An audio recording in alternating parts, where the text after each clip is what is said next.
സ്നേഹപിതാവായ ദൈവമേ, ഗാകുൽത്ത ധ്യാന കേന്ദ്രത്തിൽ വന്ന് 5 നിയോഗങ്ങൾക്ക് വേണ്ടി പ്രത്യേകമായിട്ട് പ്രാർത്ഥിക്കുന്നവർക്ക്, 5 ആഴ്ച മുടങ്ങാതെ പ്രാർത്ഥിക്കാൻ വരുന്നവർ, ഓഫീസിൽ നിന്ന് ഈ വാഗ്ദത്തം എടുത്ത് അതിൻ്റെ ഫോം പൂരിപ്പിച്ചു കൊടുക്കുമ്പോൾ തന്നെ ഒരു കവനൻറ്റ് ബോക്സ് കൊടുക്കാറുണ്ട്. അതിൻ്റെ ഉള്ളിൽ കൂദാശ അനുകരണങ്ങൾ എന്ന് വിളിക്കപ്പെടുന്ന വസ്തുക്കളാണുള്ളത്. അത് ഓരോ വസ്തുവും അതിൻ്റെ ബൈബിൾ അടിസ്ഥാനവും എങ്ങനെയാണ് ഉപയോഗിക്കേണ്ടതെന്നാണ് ഈ ഷോർട്ട് വീഡിയോസിൽ നമ്മൾ പറയുന്നത്. നമ്മളിതിന് മുൻപ് എണ്ണ, വെള്ളം, കുന്തിരിക്കം മുതലായ സാധനങ്ങളെക്കുറിച്ച് പരാമർശിച്ചു. ഇപ്പോൾ നമ്മൾ മെഴുകുതിരിയെക്കുറിച്ചാണ് നമ്മൾ ചിന്തിക്കുന്നത്. എന്തുകൊണ്ടാണ് മെഴുകുതിരി കൊടുക്കുന്നതെന്ന്. ബൈബിളിലൊരു പാരമ്പര്യമനുസരിച്ച് പഴയ നിയമ കാലഘട്ടങ്ങളിൽ എണ്ണ കത്തിച്ച വിളക്കുകളാണ് ഉപയോഗിച്ചിരുന്നത്. പിന്നീടാണ് മെഴുകുതിരികളുടെ ഉപയോഗം കടന്നു വന്നത്. സഭയിൽ എണ്ണ വിളക്കുകൾ ഇപ്പോഴും കത്തിക്കുന്നുണ്ട്, മെഴുകുതിരിയും ഇപ്പോഴും കത്തിക്കുന്നുണ്ട്. എണ്ണ വിളക്കുകൾ കത്തിക്കാൻ ആഗ്രഹിക്കുന്ന ആളുകൾക്ക് വേണ്ടിയാണ് ആശീർവദിച്ച ഒലിവിൻ്റെ എണ്ണ കൊടുക്കുന്നത്. എന്നാൽ മെഴുകുതിരി കത്തിക്കുന്ന ആളുകൾക്കും ഒരു ആത്മീയ ചിന്ത വരികയാണ്. മെഴുകുതിരി കത്തിച്ചാലും വിളക്ക് കത്തിച്ചാലും പ്രകാശമാണ് കിട്ടുന്നത്. യോഹന്നാന്റെ സുവിശേഷത്തിൽ 9-ാമത്തെ അധ്യായത്തിൽ 5-ാമത്തെ വാക്യത്തിൽ നമ്മളിങ്ങനെ വായിക്കുന്നുണ്ട്. യേശു പറയുന്നു, I am the light of the world. ഞാൻ ലോകത്തിൻ്റെ പ്രകാശമാകുന്നു. യേശു ജനത്തിനോട് പറയുന്നുണ്ട്, ശിഷ്യന്മാരോട് പറയുന്നുണ്ട്, നിങ്ങൾ ഭൂമിയുടെ ഉപ്പും ലോകത്തിൻ്റെ പ്രകാശമായി മാറണമെന്ന്. കൊരിന്ത്യ സഭയ്ക്ക് എഴുതിയ 2-ാമത്തെ ലേഖനത്തിൽ 4-ാമത്തെ അധ്യായത്തിൽ 6-ാമത്തെ തിരുവാക്യം വരുന്ന സമയത്ത് നമ്മളിങ്ങനെ വായിക്കുന്നുണ്ട്. യേശു ശിഷ്യന്മാർക്ക് കൊടുക്കുന്ന പ്രബോധനത്തിൻ്റെ ഭാഗമായിട്ട് പൗലോസ് ശ്ലീഹ രേഖപ്പെടുത്തിയിരിക്കുന്നു, ഇരുട്ടിൽ നിന്ന് വെളിച്ചം പുറത്തു കടന്ന് ലോകത്തെ മുഴുവൻ പ്രകാശമാക്കട്ടെ എന്ന്. ഇത് തന്നെയാണ് യോഹന്നാന്റെ സുവിശേഷത്തിൽ 1-ാമത്തെ അധ്യായത്തിൽ 9-ാമത്തെ വാക്യത്തിലും നമ്മൾ പറയുന്നത്. യഥാർത്ഥ വെളിച്ചം എല്ലാവരെയും പ്രകാശിപ്പിക്കുന്നു. True light enlightens every one എന്നാണ് വചനം പറയുന്നത്. അപ്പോൾ ഈ മെഴുകുതിരി ആശീർവദിച്ച് അനുഗ്രഹിച്ച് നൽകുന്ന മെഴുകുതിരി നിങ്ങൾ ഭവനത്തിൽ കൊണ്ട് പ്രാർത്ഥിക്കുന്ന സമയത്ത് യേശു പറഞ്ഞ പോലെ, ഞാൻ ലോകത്തിൻ്റെ പ്രകാശമാകുന്നു, എൻ്റെ പ്രകാശം നിങ്ങളുടെ മേൽ വന്ന് പതിക്കുന്നു. നിങ്ങൾ ആ പ്രകാശം മറ്റുള്ളവരിലേക്ക് പ്രചരിപ്പിക്കുക, ഇരുട്ടിൽ വെളിച്ചമായി മാറുക. സങ്കീർത്തനം നമ്മൾ വായിക്കുന്നുണ്ടല്ലോ, എൻ്റെ വചനം പാതകൾക്ക് പ്രകാശം. ഈ മെഴുകുതിരി കൊണ്ടുപോകുന്നവർ ഇതെങ്ങനെയാണ് ഉപയോഗിക്കേണ്ടതെന്നുള്ള വിഷയം.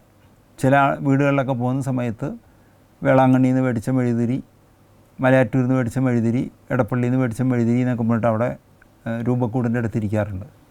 അത് കുറേ നാൾ കഴിയുമ്പോൾ അത് തന്നെ ഉരുകി ഷേപ്പ്ലെസ്സായി അതിൻ്റെ തിരി കത്താത്ത തരത്തിലൊക്കെ ആവും.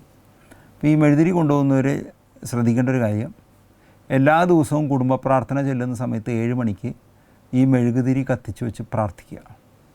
ആ പ്രാർത്ഥന കഴിയുമ്പോൾ അത് ഓഫാക്കുകയും ചെയ്യുക.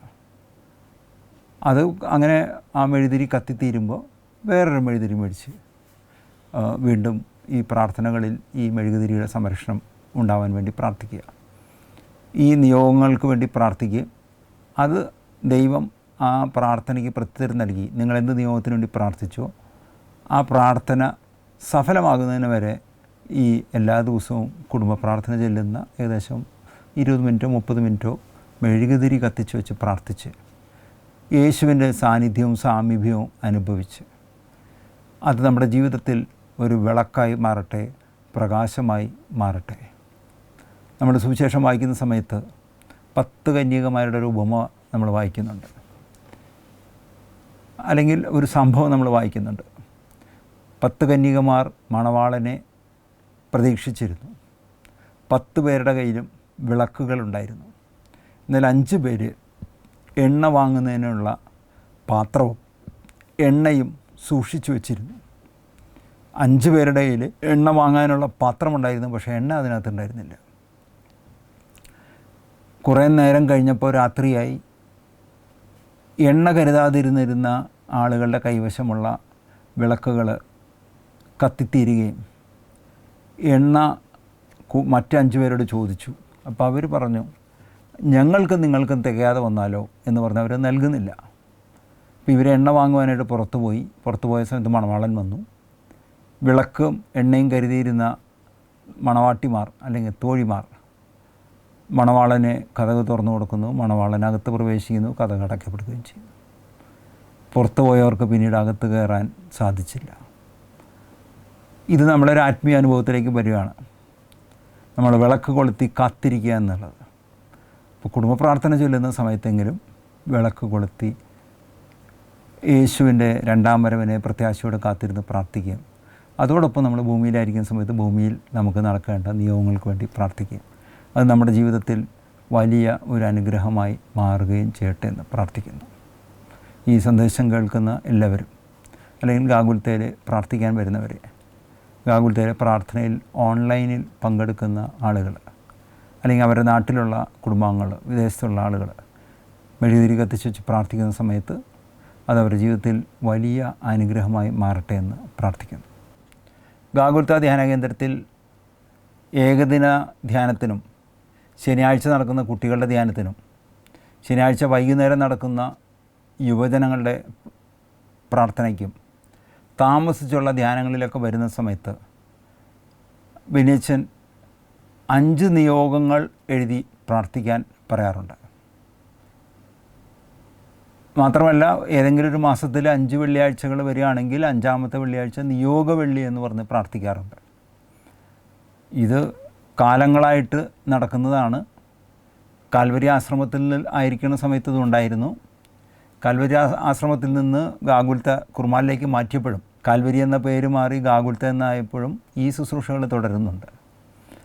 ആ തുടരുന്ന സമയത്ത് ഈ 5 നിയോഗങ്ങൾക്ക് വേണ്ടി പ്രാർത്ഥിക്കുന്ന ആളുകളുടെ നിയോഗങ്ങൾ ശ്രദ്ധിക്കുന്ന സമയത്ത് പലപ്പോഴും നമ്മൾ കാണാറുള്ളത് വസ്തു വാങ്ങാൻ വേണ്ടി പലരും പ്രാർത്ഥിക്കാറുണ്ട്, വസ്തു വിൽക്കാൻ വേണ്ടി പ്രാർത്ഥിക്കാറുണ്ട്, വസ്തു ഈട് നൽകി വായ്പ വാങ്ങുവാൻ വേണ്ടി പ്രാർത്ഥിക്കാറുണ്ട്.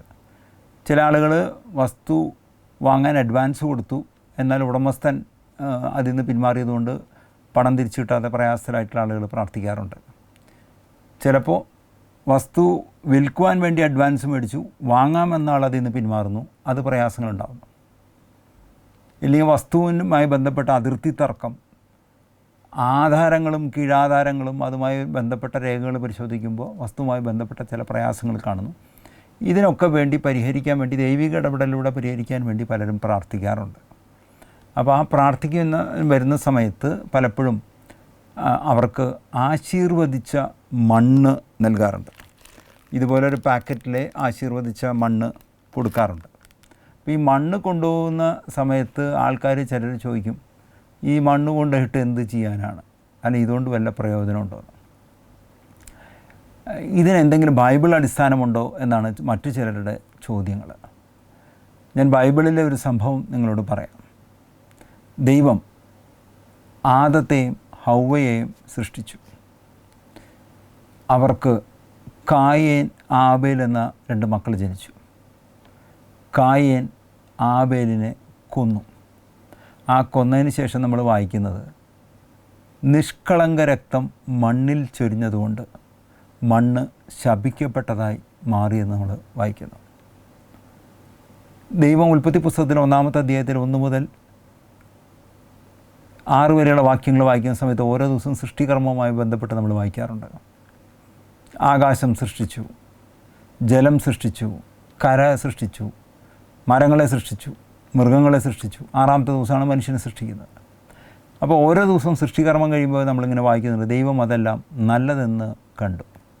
ആ നല്ലതെന്ന് കണ്ട സാധനങ്ങളെ പിന്നീട് പക്ഷേ മനുഷ്യൻ പാപം ചെയ്തപ്പോൾ നമ്മൾ വായിക്കുന്നു, മണ്ണ്, മുള്ളും മുൾച്ചെടികളും സൃഷ്ടിച്ചു എന്ന്. ദൈവം സൃഷ്ടിച്ചതല്ല, മണ്ണ് സൃഷ്ടിച്ചു. അല്ലെങ്കിൽ മണ്ണ് ശപിക്കപ്പെട്ടതായി മാറി. യെശയ്യാപ്രവചന പുസ്തകത്തിൽ പറയുന്നുണ്ട്, ഈ മുള്ളും മുൾപ്പടർപ്പൊക്കെ സ്വർഗീയമായ അഗ്നി ഇറങ്ങി വന്ന് അത് കത്തിച്ചാമ്പലാക്കട്ടെ എന്ന് പറയുന്നുണ്ട്. അത് പിന്നീട് പലപ്പോഴും പാട്ടുകളായി നമ്മൾ കേൾക്കുകയും ചെയ്യുന്നുണ്ട്. മുള്ളുകളും മുൾച്ചെടികളുമെല്ലാം സ്വർഗീയ അഗ്നി ഇറങ്ങി വന്ന് കത്തിപ്പോട്ടെ എന്നാണ് ഗായകൻ പാടുന്നത്. അപ്പോൾ എങ്ങനെയാണ് മണ്ണിൽ നിന്നുള്ള ശാപം നീങ്ങിപ്പോകുന്നത് എന്നുള്ള അടുത്ത വിഷയം. യേശു ക്രിസ്തു കാൽവരിയിലേക്കുള്ള തൻ്റെ യാത്രയിൽ കുരിശുമായി പോകുന്നു. ചമ്മട്ടികൾ കൊണ്ട് അടിയേറ്റ് ശരീരം മുഴുവൻ മുറിവേറ്റിരിക്കുന്നു. യേശുവിൻ്റെ ശരീരത്തിൽ നിന്നും രക്തം വാർന്നൊഴുകുന്നു. യേശു മണ്ണിൽ വീഴുന്നു. ആ മണ്ണിൽ വീഴുന്ന സമയത്ത്, യേശുവിൻ്റെ നിഷ്കളങ്ക രക്തം മണ്ണിൽ വീഴുന്ന സമയത്ത്, ആബേലിൻ്റെ നിഷ്കളങ്ക രക്തം വീണ് മണ്ണ് ശപിക്കപ്പെട്ടതായി മാറിയെങ്കിൽ ആ മണ്ണിൻ്റെ ശാപം യേശുവിൻ്റെ രക്തം എടുത്ത് മാറ്റുന്നു. അങ്ങനെ മാറ്റുന്ന സമയത്ത് മണ്ണിൻ്റെ വിശദീകരണം സംഭവിക്കുന്നു. മുള്ളും മുൾപ്പടർപ്പുകളെക്കുറിച്ച് ഞാൻ നേരത്തെ സൂചിപ്പിച്ചല്ലോ. യേശുവിൻ്റെ ശിരസിൽ മുൾക്കിരീടം വയ്ക്കുന്നു. ആ മുൾക്കിരീടം അടിച്ചിറക്കുന്ന സമയത്ത് ശിരസിൽ നിന്ന് രക്തം വാർന്നൊഴുകുന്നു. ആ രക്തം വാർന്നൊഴുകുമ്പോൾ മുള്ളും പരക്കാറയും മുൾച്ചെടികളും ഒക്കെ സൃഷ്ടിച്ച മണ്ണിൽ നിന്നുള്ള മണ്ണിൻ്റെ ശാപം എടുത്ത് മാറ്റി അനുഗ്രഹീതമായ ഫലപ്രദമായ ഫലപുഷ്ടിയുള്ള മണ്ണാക്കി മാറ്റുന്നു. മണ്ണുമായി ബന്ധപ്പെട്ട, ഭൂമിയുമായി തർക്കപ്പെട്ട എല്ലാ തർക്കങ്ങൾക്കും ഒരു പരിഹാരമുണ്ടാകുന്നു. അതിൻ്റെ ഭാഗമായിട്ടാണ് അല്പം മണ്ണ് ഒരു പാക്കറ്റിലാക്കി മണ്ണ് വിശദീകരിക്കാൻ വേണ്ടി പ്രത്യേകമായിട്ട് പ്രാർത്ഥനകളൊക്കെ ചൊല്ലി അത് ഈ 5 നിയോഗങ്ങൾക്ക് വേണ്ടി പ്രാർത്ഥിക്കുന്നവർക്ക് കൊടുക്കുന്നത്. ഈ മണ്ണ് കൊണ്ടുപോകുന്ന സമയത്ത് അവർ താമസിക്കുന്ന ഭവനം, അവരുടെ കൃഷിയിടം, കൃഷിഭൂമി, അല്ലെങ്കിൽ ഒരു കൊമേഴ്സ്യൽ പ്ലോട്ടുകളാണെങ്കിൽ അത്, അവിടെയൊക്കെ എന്തെങ്കിലും തടസ്സങ്ങളുണ്ടെങ്കിൽ അത് മാറുവാൻ അത് ഇടയാക്കും. ഈ മണ്ണ് കൊണ്ടുപോയിട്ട്, ഞാൻ എപ്പോഴും പറയാറുള്ള പോലെ, ഇത് രൂപക്കൂട്ടി കൊണ്ടുവയ്ക്കാനല്ല തരുന്നത്. നിങ്ങളുടെ വീട്ടിൽ ആണ് എന്തെങ്കിലും തർക്കങ്ങളോ പ്രശ്നങ്ങളോ നിങ്ങളുടെ വീടുമായി ബന്ധപ്പെട്ടിട്ടുണ്ടെങ്കിൽ ഈ മണ്ണ് കൊണ്ടുപോയി വിശ്വാസ പ്രമാണം ചൊല്ലി നിങ്ങളുടെ വീടിനകത്ത്, നിങ്ങളുടെ ഇപ്പം നിലവിലുള്ള കോമ്പൗണ്ടിൽ നിന്ന് അല്പം മണ്ണെടുത്ത് ആ കോമ്പൗണ്ടിന് വെളിയിലേക്ക് കളയുക. അതിനുശേഷം ഈ ആശീർവദിച്ച മണ്ണ് നിങ്ങളുടെ കോമ്പൗണ്ടിൽ വെതറിയിടുക. ഇത് മണ്ണിൻ്റെ വ്യാപ്തിയല്ല, നിങ്ങളുടെ വിശ്വാസമാണ്. ഞാൻ എല്ലാവരോടും സാധാരണഗതിയിൽ എന്നോട് സംശയം ചോദിക്കുന്ന ആളുകളോട് പറയാറുണ്ട്, A little soil and tons of faith. അല്പം മണ്ണും ടണ്ണ് കണക്കിന് വിശ്വാസവും, ഇത് രണ്ടും കൂടി ചേരുമ്പോഴാണ് ദൈവം അത്ഭുതം പ്രവർത്തിക്കുന്നത്. അപ്പോൾ നിങ്ങളുടെ കൂദാശ അനുകരണങ്ങൾ വാങ്ങുന്ന, കവനൻ്റ് ബോക്സ് വാങ്ങുമ്പോൾ അതിൽ ലഭിക്കുന്ന ഈ മണ്ണ് നിങ്ങൾ കൊണ്ടുപോയി നിങ്ങളുടെ കോമ്പൗണ്ടിനകത്തുള്ള മണ്ണ് അല്പം എടുത്ത് പുറത്ത് കളയുക. കനാലിലോ റോഡ് സൈഡിലോ വയലിലോ പുഴയിലോ കൊണ്ട് കളയുക. അതിനുശേഷം വിശ്വാസപ്രമാണം ചൊല്ലി പ്രാർത്ഥനയോടുകൂടി ഇത് നിങ്ങൾക്ക് എവിടെയാണോ പ്രയാസം അനുഭവപ്പെടുന്നത് അവിടെ വിതറി ഇടുക. നിങ്ങൾ പ്രാർത്ഥിക്കുകയും ചെയ്യുക. 5 നിയോഗങ്ങൾക്ക് വേണ്ടി തുടർച്ചയായി നിങ്ങൾ പ്രാർത്ഥിക്കുകയും, അഥവാ ഒരു പ്രാവശ്യം 7 ആഴ്ച ഗാഗുൽത്തേൽ വന്ന് പ്രാർത്ഥിച്ചിട്ടത് നിങ്ങളുടെ നിയോഗങ്ങൾ സഫലമായില്ലെങ്കിൽ പ്രാർത്ഥന വീണ്ടും ആവർത്തിക്കുക. തീർച്ചയായിട്ടും ദൈവം നിങ്ങളെ അനുഗ്രഹിക്കും. എനിക്കുണ്ടായ വ്യക്തിപരമായ ഒരു അനുഭവം പറയാം. എനിക്ക് ചേർപ്പ് എന്ന് പറഞ്ഞ സ്ഥലത്തൊരു ഷോപ്പിംഗ് കോംപ്ലക്സ് ഉണ്ട്. 3 നിലയുള്ള ബിൽഡിങ്ങാണ്. എൻ്റെ 3-ാമത്തെ നിലയിൽ പകുതി പണി തീർന്ന സമയത്ത് അവിടെ ഒരു നിയമം പെട്ടെന്ന് വന്നു. പുരാവസ്തു വകുപ്പുമായി ബന്ധപ്പെട്ടൊരു നിയമമായിരുന്നു. അവിടെ അതിൻ്റെ അടുത്തുള്ള ഒരു ക്ഷേത്രത്തിൻ്റെ 150 മീറ്റർ ചുറ്റളവിലുള്ള പുതിയ നിർമ്മാണ പ്രവർത്തനങ്ങളൊക്കെ തടഞ്ഞുകൊണ്ട് കേന്ദ്ര ഗവൺമെൻറ് ഒരു ഓർഡർ ഇട്ടു. എന്ന് പറഞ്ഞു കഴിഞ്ഞാൽ 150 മീറ്ററിനുള്ളിൽ ആർക്കും കെട്ടിട നിർമ്മാണം സാധിക്കില്ല. അപ്പോൾ ഈ നിയമം വരുന്നതിന് മുമ്പ് പണി തുടങ്ങിയതാണ്. പക്ഷേ ഇപ്പോൾ പണി തടയപ്പെട്ടു. അപ്പോൾ 3-ാം നിലയുടെ പകുതി ഭാഗം ചുമരൊക്കെ ഉയർന്നു നിൽക്കുന്നു, പണിയാൻ പറ്റുന്നില്ല. അത് പിന്നെ കാണുന്നവർ മുഴുവൻ എന്തായെന്ന് ചോദിക്കാൻ നാണക്കേടാവ്. കേന്ദ്ര ഗവൺമെൻറ് നിയമമായതുകൊണ്ട് ഒന്നും ചെയ്യാൻ സാധിക്കാതെ നിൽക്കുകയായിരുന്നു. ഞാൻ ഈ വിവരങ്ങൾ ബെന്നീസിനോട് പറഞ്ഞിരുന്നു. അച്ഛൻ പലപ്പോഴും ഇരിഞ്ഞാലക്കുടയ്ക്കോ വേറെ ആ ദേശത്തുകൂടെ യാത്ര ചെയ്യുന്ന സമയത്തൊക്കെ എന്നോട് പറയാറുണ്ട് അതിൽ പോകുന്നുണ്ട്. അപ്പോൾ ഞാൻ നാട്ടിലുള്ള സമയത്താണെങ്കിൽ അച്ഛൻ്റെ കൂടെ പോവുകയും അവിടെ പോയി പ്രാർത്ഥിക്കുകയും വിശ്വാസപൂർവ്വം ഈ മണ്ണ് അവിടെ പറമ്പിൽ ഇടുകയും ചെയ്യാറുണ്ട്. എന്തായാലും ദൈവകൃപയാൽ ആ കെട്ടിടത്തിൻ്റെ ഈ മുകളിലെ 3-ാം നിലയിലുണ്ടായിരുന്ന പകുതി ഭാഗങ്ങളുടെ പണി പൂർത്തീകരിക്കുന്നതിനും ആ കെട്ടിടത്തിൻ്റെ തന്നെ മുൻവശത്തുണ്ടായിരുന്ന പണികളൊക്കെ ഈ പുരാവസ്തു വകുപ്പുമായി ബന്ധപ്പെട്ട തടസ്സങ്ങളൊക്കെ മാറി അതെൻ്റെ ജീവിതത്തിലെ ഒരു അനുഗ്രഹമായി മാറുകയും ചെയ്തു. എന്നെ അനുഗ്രഹിച്ച ദൈവം തീർച്ചയായിട്ടും നിങ്ങളെയും അനുഗ്രഹിക്കും. നിങ്ങളുടെ ആത്മീയ ജീവിതത്തിലും ഭൗതിക ജീവിതത്തിലും ആവശ്യമായതെല്ലാം ദൈവം പ്രദാനം ചെയ്യട്ടെ. ദൈവം നിങ്ങളെ അനുഗ്രഹിക്കട്ടെ. പ്രാർത്ഥനയിൽ സ്ഥിരതയും വിശ്വസ്തതയും വിശ്വാസവും വർദ്ധിക്കുന്നതിന് വേണ്ടി ഒരു കവനൻറ്റ് ബോക്സ് കൊടുക്കാറുണ്ട്. ദൈവമായിട്ടുണ്ടാക്കുന്ന ഒരു വാഗ്ദാനം, ദൈവമായിട്ടുണ്ടാക്കുന്ന ഒരു വാഗ്ദത്തം, ദൈവവുമായിട്ട് ഒരു കവനൻറ്റിൽ എത്തിച്ചേരുന്ന സമയത്ത് ദൈവം വാഗ്ദാനങ്ങൾ നൽകുന്നു മനുഷ്യന്. ബൈബിൾ വായിക്കുന്ന സമയത്ത് നമുക്ക് 76-ലധികം ശക്തമായ വാഗ്ദാനങ്ങൾ കാണാറുണ്ട്. 8000-ഓളം വാഗ്ദാനങ്ങൾ ബൈബിളിലുണ്ടെന്ന് എന്നാണ് ബൈബിൾ പണ്ഡിതന്മാർ പറയുന്നത്.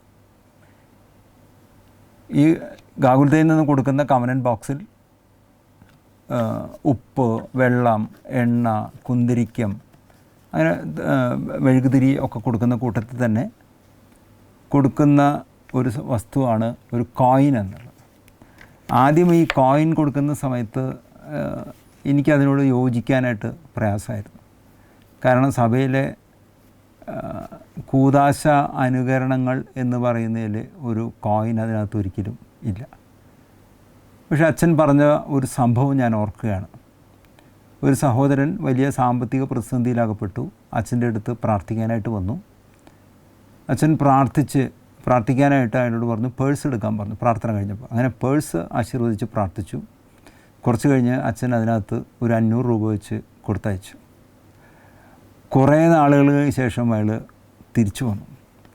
ആ തിരിച്ചു വന്ന സമയത്ത് പറഞ്ഞു, അന്ന് വലിയ കടബാധ്യതയിലും സാമ്പത്തിക പ്രതിസന്ധിയിൽ നിന്ന സഹോദരൻ അച്ഛനിങ്ങനെ പ്രാർത്ഥിച്ച് പൈസ കൊടുത്തതിന് ശേഷം വീണ്ടും പോയി ചില ബിസിനസ്സുകളൊക്കെ ചെയ്തു. പിന്നെ പതുക്കെ അദ്ദേഹത്തിൻ്റെ ബിസിനസ് നന്നായി, കടബാധ്യതയിൽ നിന്നൊക്കെ മാറി. അപ്പോൾ വീണ്ടും പുതിയൊരു പേഴ്സും കൊണ്ട് വന്നിരിക്കുകയാണ്. എന്തായാലും അച്ഛൻ അത് ആശീർവദിച്ചു കൊടുത്തു.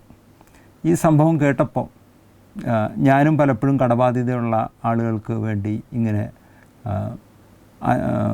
കുറച്ച് പൈസ ഏതെങ്കിലും ഒരു അച്ഛനെ കൊണ്ട് വഞ്ചിച്ചതിന് ശേഷം കൊടുക്കാനായിട്ട് തുടങ്ങി.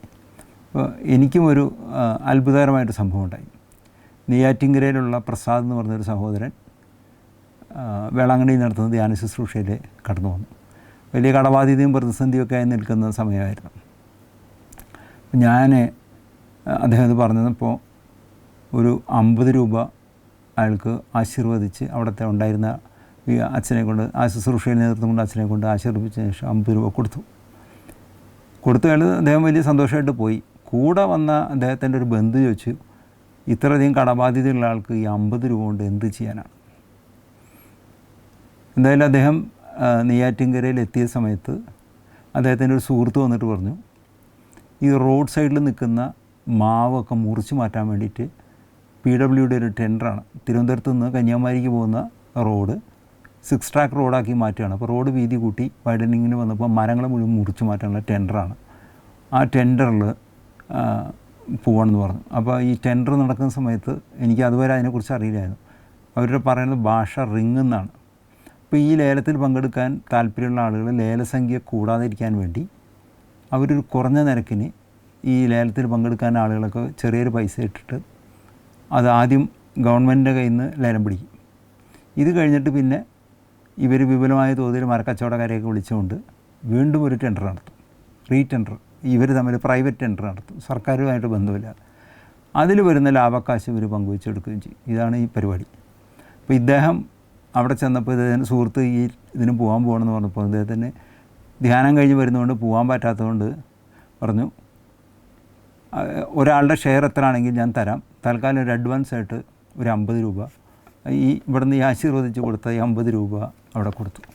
അങ്ങനെ അദ്ദേഹം പോയി കഴിഞ്ഞപ്പോൾ കുറച്ച് കഴിഞ്ഞപ്പോൾ വിളിച്ചിട്ട് പറഞ്ഞു, ഈ ടെൻഡർ വളരെ കുറഞ്ഞ തുകയ്ക്ക് ഗവൺമെൻറ്റിൽ നിന്ന് ഉറപ്പിക്കാനായിട്ട് സാധിച്ചു. വളരെ കുറഞ്ഞ തുകയ്ക്ക് സാധിച്ചു. ഇത് കഴിഞ്ഞ് മരക്കച്ചവടക്കാരെയൊക്കെ വിളിച്ചുകൊണ്ട് സോമിലുകാരെയൊക്കെ വിളിച്ചുകൊണ്ട് രണ്ടാമത് ഇവർ തമ്മിൽ പ്രൈവറ്റ് ലേലം നടന്നു. ആ പ്രൈവറ്റ് ലേലം നടന്നു കഴിഞ്ഞപ്പോൾ ഈ പങ്കെടുത്ത ഓരോരുത്തർക്കും അവരെ ഷെയറായിട്ട് 5000 രൂപ ഉണ്ട്. ഇദ്ദേഹം ഈ ആശീർവദിച്ച ആകെ 50 രൂപയാണ് കൊടുത്തത്. 5000 രൂപ 2 ദിവസത്തിനുള്ളിൽ തിരിച്ചു കിട്ടുകയും ചെയ്തു. വലിയ സന്തോഷത്തോടെ ഇത് എന്നോട് പറയുകയും ചെയ്തു. അപ്പോൾ അന്ന് മുതൽ എനിക്കും ഞാൻ ആദ്യം എനിക്കിതിനെ എതിരായിരുന്നെങ്കിലും നമ്മുടെ വ്യക്തി ജീവിതത്തിൽ ഇങ്ങനെ കാണുന്ന സമയത്ത് വിശ്വസിക്കാതെ പറ്റില്ലല്ലോ. അപ്പോൾ ഞാനിത് ബൈബിളിൽ എനിക്ക് പിന്നെ എന്തെങ്കിലും കേട്ട് കഴിഞ്ഞാൽ ബൈബിളിൽ എന്തെങ്കിലും അടിസ്ഥാനം ഉണ്ടെന്നുള്ളതാണ്. ബൈബിൾ പറയുന്നു, ഒരാൾക്ക് 10 താലന്ത് കൊടുത്തു, അയാളത് 20 ആക്കി. ഒരാൾക്ക് 5 കൊടുത്തു, അയാളത് 10 ആക്കി. ഒരാൾക്ക് 1 കൊടുത്തു, 1 കിട്ടിയവൻ അതുകൊണ്ട് കുഴിച്ചിട്ടു. ആ കുഴിച്ചിട്ടിട്ട് പറഞ്ഞു, യജമാനൻ വന്ന് തിരികെ ചോദിച്ച സമയത്ത് 10 കിട്ടിയവൻ 20 ഏൽപ്പിച്ചു, 5 കിട്ടിയവൻ 10 കൊടുത്തു. 1 കിട്ടിയവൻ പറഞ്ഞു, നീ വിതറാത്തിടത്തു നിന്ന് അല്ലെങ്കിൽ വിതയ്ക്കാത്തിടത്തു നിന്ന് ശേഖരിക്കുന്നവനും നീ ക്രൂരമായി പെരുമാറുന്നവനും ആയതുകൊണ്ട് ഞാൻ നിൻ്റെ നാണയം ഞാൻ കുഴിച്ചിട്ടു. ഉടനെ യജമാനൻ പറയുന്നുണ്ട്, നീ അത് പണവ്യാപാരികളുടെ കയ്യിൽ കൊടുക്കുകയാണെങ്കിൽ അവർ പലിശ അടക്കം തിരിച്ചു തരുമായിരുന്നു. അതുകൊണ്ട് തന്നെ ഈ 1 കൊടുത്തവനിൽ നിന്ന് അത് തിരികെ വാങ്ങി ഇത് 10-20 ആക്കിയവനെ കൊടുത്ത ഒരു സംഭവം ബൈബിളിൽ പറയുന്നുണ്ട്. നമുക്ക് സമ്പത്തിനെ കുറിച്ച് പറയുമ്പോൾ വലിയ കാശൊക്കെ വേണമെങ്കിലും അതിനെക്കുറിച്ച് പറയാൻ പലർക്കും വലിയ മടിയാണ്. നമ്മുടെ ജീവിതത്തിൽ സാമ്പത്തികമായ പ്രതിസന്ധിയൊക്കെ സ്വാഭാവികമായിട്ടും ചിലരുടെ ജീവിതത്തിൽ സംഭവിക്കും. അങ്ങനെ സംഭവിക്കുന്ന സമയത്ത് ആത്മീയമായ ഒരു തണലും സാമ്പത്തിക മേൽ ഒരു സുരക്ഷിതത്തിൻ്റെ ഭാഗമായിട്ടാണ് ഈ കോയിൻ കൊടുക്കുന്നത്. അപ്പോൾ അച്ഛൻ കൊടുക്കുന്ന കമൻറ്റ് ബോക്സിനകത്ത് ഒരു കോയിൻ ഇട്ട് കൊടുക്കുന്നു. അത് ചിലപ്പോൾ 1-ൻ്റെ ആകാം, ചിലപ്പോൾ 2-ൻ്റെ ആകാം, ചിലപ്പോൾ 5-ൻ്റെ ആകാം, ചിലപ്പോൾ 10-ൻ്റെ ആകാം. നോട്ടല്ല കൊടുക്കുന്നത്, കോയിനാണ് കൊടുക്കുന്നത്. നാണയം എന്ന് തന്നെയാണ് ബൈബിളിൽ ഉദ്ദേശിക്കുന്ന വാക്ക്. 10 1 കിട്ടിയവൻ അത് കുഴിച്ചിട്ടു എന്നാണ് പറയുന്നത്. അപ്പോൾ അത് സംഭവിക്കരുത്. നമ്മുടെ ജീവിതത്തിൽ ദൈവം തന്ന താലന്തുകളും നമുക്ക് ദൈവം തരുന്ന പണവും, ആ പണം നമ്മുടെ ദൈനംദിന ചിലവുകൾക്ക് ഉപയോഗിക്കാനും കൂടുതലുണ്ടെങ്കിൽ അത് നിക്ഷേപിക്കുന്നതിനും ബാങ്കുകളിലോ അല്ലെങ്കിൽ ഏതെങ്കിലും തരത്തിലുള്ള നിക്ഷേപ രീതികൾ സർക്കാർ അംഗീകൃതമായിട്ട് ഏതെങ്കിലും പണം ഇരട്ടിപ്പുകാരുടെ കയ്യിലൊന്നും കൊടുത്ത് അത് നഷ്ടപ്പെടാൻ ഒരിക്കലും ഇടയാകരുത്. ചില ആളുകൾ സ്റ്റോക്ക് മാർക്കറ്റിൽ ഗാമ്പിൾ ചെയ്തിട്ടുള്ള കാശ് മുഴുവൻ കൊണ്ട് കളയാറുണ്ട്. ഇതൊന്നും സംഭവിക്കരുത്. നമ്മുടെ സാമ്പത്തികമായൊരു സുരക്ഷിതത്വം നമുക്കുണ്ടാവണം.